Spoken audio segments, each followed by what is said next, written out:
It was on the 19th of November 1960. I was sitting on the tube reading a newspaper, the Daily Telegraph, when one particular paragraph caught my attention. It related how 2 Portuguese students had been sentenced to terms of imprisonment for no other offence than having drunk a toast to liberty in a restaurant in Lisbon. This was during the dark days of the Salazar regime. Perhaps because I'm particularly attached to the concept of liberty, perhaps because I'm fond of wine myself, this news item produced a righteous indignation in me that transcended normal bounds. 6 months later, I published an article in The Observer called The Forgotten Prisoners, which was reprinted simultaneously in many of the world's influential papers. As I remember, that article began with these words: "Open your newspaper any day of the week and you will find a report from somewhere in the world of someone being imprisoned, tortured or executed because his opinions are unacceptable to his government." This is where the first office of Amnesty International was set up. The basement room overflowed with material, and upstairs we continued to receive letters from all over the world, letters of support and encouragement. This made it possible for us to think that we could turn the one-year campaign into a continuing international movement. In that first year, 7 countries joined the new international movement. During the 1960s, Amnesty produced a number of reports on the oppressive prison conditions in different countries. A report on Aden of allegations of brutality by British interrogators caused a furore. I think that governments are very much like individuals, in the sense that they like to be liked. And governments are, I think, increasingly sensitive to international public opinion. By 1970, there were 27 countries around the world with amnesty groups, and 2,000 prisoners were under adoption. When Amnesty produced a damning report on torture in Brazil, the government banned any mention of the organization in the country's press. An urgent action appeal brings protest against the death sentences from members all around the world. Vous parlez de 62 personnes. Je voudrais vous prier d'utiliser votre... In express cases, because as Universal Declaration of Human Rights.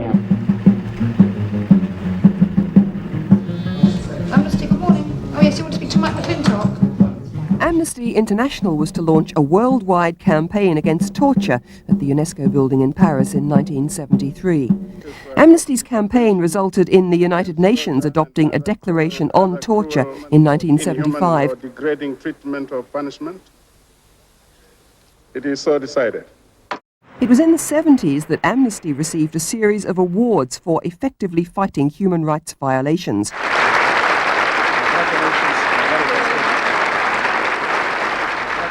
In 1977 had been declared prisoners of conscience year by Amnesty International, and the award of the prize is a most welcome support for our efforts. On behalf of Amnesty International, the diploma and the gold medal of the Nobel Peace Prize for 1977.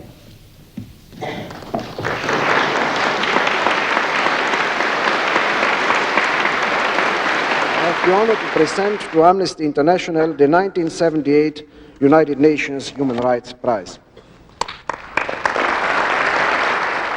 Amnesty International, the human rights group, compiled a file of the missing. They listed 2,665 people who disappeared between March 1976 and September 1979. I am Thomas Hammarberg, Secretary General of Amnesty International. And here in our documentation center, we subscribe to hundreds of newspapers, official bulletins, and transcripts of radio broadcasts. We are constantly looking for reports of arrests, political trials, torture allegations.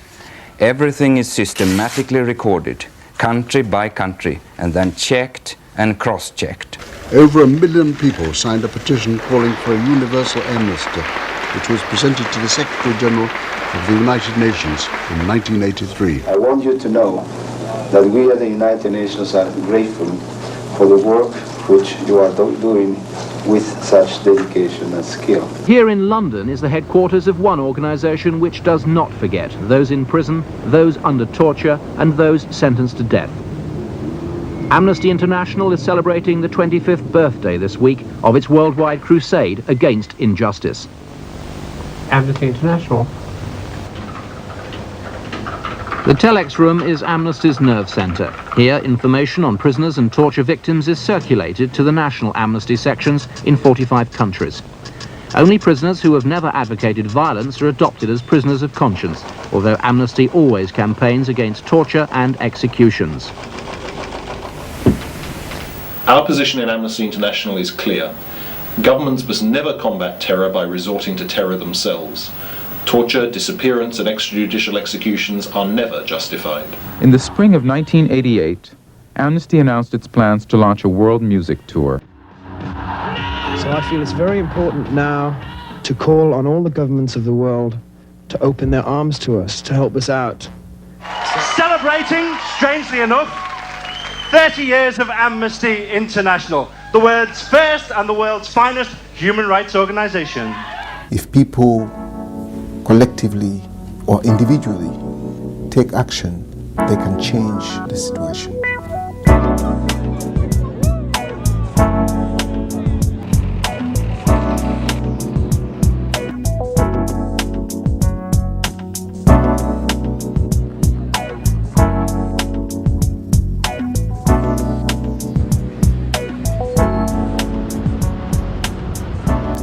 We are asking the citizens of the world to get up and sign up to the Universal Declaration of Human Rights and take action to bridge the gap between the principles and the reality.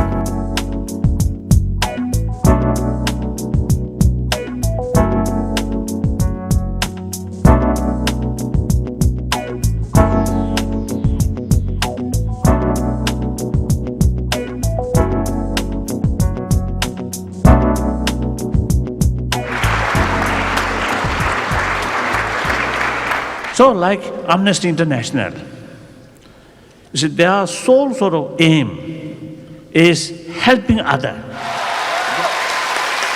The campaign Take a Step to Stamp Out Torture has been calling on citizens to declare torture-free zones around the world. Amnesty International also launched its first ever internet campaign and won an award for its innovative website stoptorture.org. It is in our hands to build another world.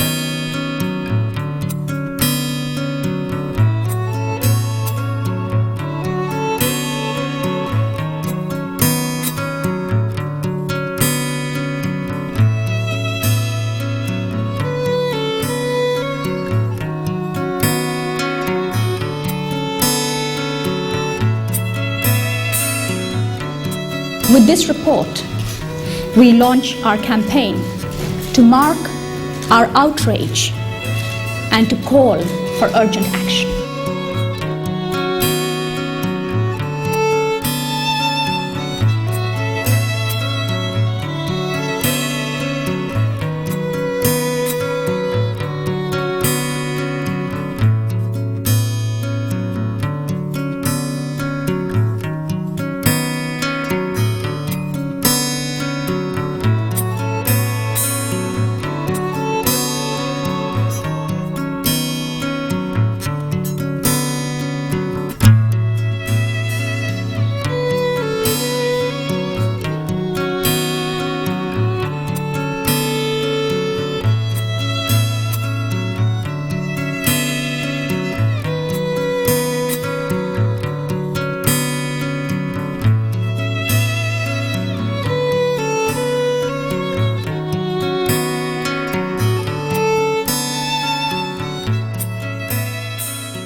Once the concentration camps and hellholes of the world were in darkness.